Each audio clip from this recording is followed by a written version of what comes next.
Oke, bismillahirrahmanirrahim. Assalamualaikum warahmatullahi wabarakatuh. Perkenalkan, nama saya Muhammad Ridwan dari kelas HES 2020A.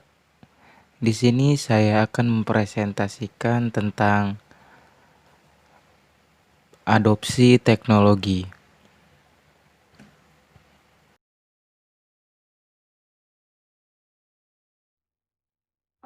Oke, yang pertama pengertian adopsi teknologi. Adopsi berarti proses mental seseorang yang ditandai dengan keadaan menerima, menerapkan, dan menggunakan atas suatu teknologi. Dan teknologi sendiri sebagai suatu pengetahuan diterapkan oleh manusia untuk mengatasi masalah dan melaksanakan tugas dengan cara sistematis dan ilmiah. Nah, jadi arti dari adopsi teknologi yaitu manusia menerapkan dan menggunakan suatu teknologi untuk mengatasi masalah dan membantu meringankan tugas-tugas dengan cara sistematis, gitu ya. Terus dengan lebih mudah lagi membantu pekerjaan manusia. Nah, maka disitulah manusia mengadopsi teknologi untuk membantu meringankan atau mengatasi masalah. Alasan utama perlunya adopsi teknologi. Pertama, tuntutan kualitas. Pengertian kualitas atau ISO 9000 adalah ukuran tingkat unjuk kerja dan karakteristik produk barang atau jasa untuk memenuhi fungsinya saat digunakan. Kualitas merupakan ukuran kemampuan sesuai yang diharapkan konsumen, dapat dilakukan dengan memperbaiki metode teknologi, proses organisasi, fasilitas pendukung, dan lain sebagainya. Selanjutnya, kompetisi global. Nah, pada tahun 1990 merupakan dekade awal di mana perusahaan-perusahaan dunia harus mulai berpikir secara global. Karena waktu dan jarak semakin tidak berarti akibat pertumbuhan yang cepat di bidang komunikasi, transportasi, dan transaksi keuangan. Pada kondisi sekarang ini, produk yang dihasilkan suatu negara tertentu memiliki pasar yang cukup potensial di negara-negara lain. Misalnya, produk makanan fast food McDonald, produk fashion merek Picardin, mobil merek Jaguar, dan lain-lain. Pada dekade ini muncul suatu pemukiman global. Nah, jadi ini beberapa alasan mengapa perlunya adopsi teknologi. Yang pertama itu tuntutan kualitas. Jadi semakin bagus teknologi yang dimiliki suatu perusahaan atau suatu organisasi, gitu ya, maka akan semakin baik pula, akan semakin bagus pula hasil yang akan dihasilkan oleh perusahaan tersebut, gitu kan. Makanya di sini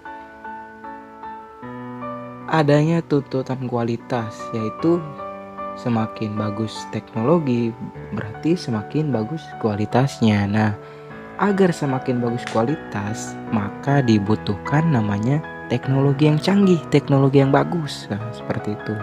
Selanjutnya kompetisi global. Nah, pada tahun 1990 itu merupakan dekade awal. Nah, jadi pada tahun 1990 itu perusahaan-perusahaan dunia mulai mengadakan namanya persaingan di bidang teknologi, gitu ya. Jadi semakin canggih teknologi mereka, maka itulah yang yang akan ada di atas tuh. Jadi dari situlah mulai persaingan antara perusahaan dari segi komunikasi, transportasi, keuangan, semuanya menggunakan teknologi tuh ya. Contohnya itu makanan fast food McDonald gitu ya. McDonald terkenal sampai ke seluruh dunia karena teknologi. Mereka mengiklankan produk mereka dibantu teknologi, televisi tuh ya, diiklan-iklankan. Maka sampai datanglah ke Indonesia tuh. Itulah alasan utama perlunya adopsi teknologi. Selanjutnya, tahapan dalam adopsi teknologi. Inisiasi dan perencanaan strategi, formulasi prioritas bidang bisnis, komitmen dari pihak manajemen, feasibility study bidang bisnis. Nah, selanjutnya studi kelayakan dan justifikasi, pengkajian karakteristik dari teknologi yang tersedia. Selanjutnya seleksi dan pengembangan, penyusunan jadwal, penyusunan spesifikasi teknis, mengkaji pemasukan potensial. Selanjutnya implementasi, tahapan transisi atau perubahan, mekanisme dan prosedur instalasi, pelatihan dan pengintegrasian. Terakhir pasca implementasi, penyegaran kesinambungan atau continuous upgrading, usaha mempermudah perubahan, easy transition. Nah, jadi ini tahapan-tahapan dalam adopsi teknologi yang harus kita pahami gitu ya. Agar terciptanya pengadopsian teknologi yang baik, yang benar. Jadi pengadopsian teknologi itu tidak semata-mata kita mengadopsi teknologi tanpa ada tahapannya gitu ya. Nah, yang terakhir adopsi teknologi informasi. Teknologi informasi dapat dilihat sebagai sebuah inovasi yang proses difusinya melibatkan dua sisi, yaitu sisi penawaran atau supply side. Nah, sisi penawaran terkait dengan pembuatan, produksi, dan difusi inovasi, sedang sisi permintaan berfokus pada adopsi dan aplikasi inovasi. Yang kedua, sisi permintaan atau demand side. Ya. Jadi dalam adopsi teknologi informasi pun mempunyai bagiannya lagi, yaitu sisi penawaran.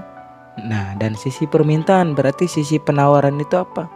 Yang mengeluarkan gitu ya. Nah, mereka itu sisi penawaran itu terkait dengan pembuatan, produksi ya gitu. Nah, dan sisi permintaan itu sebaliknya. Berarti kalau misalkan sisi penawaran itu menawarkan, membuat, berarti sisi permintaan itu ya mereka yang meminta, yang membeli gitu. Oke, baiklah, mungkin cukup sekian dari saya. Mohon maaf jika ada kata-kata yang salah atau penjelasan yang kurang memuaskan, karena saya juga masih belajar, saya juga manusia biasa, karena kesempurnaan hanyalah milik Allah semata. Wabillahi taufiq wal hidayah. Assalamualaikum warahmatullahi wabarakatuh.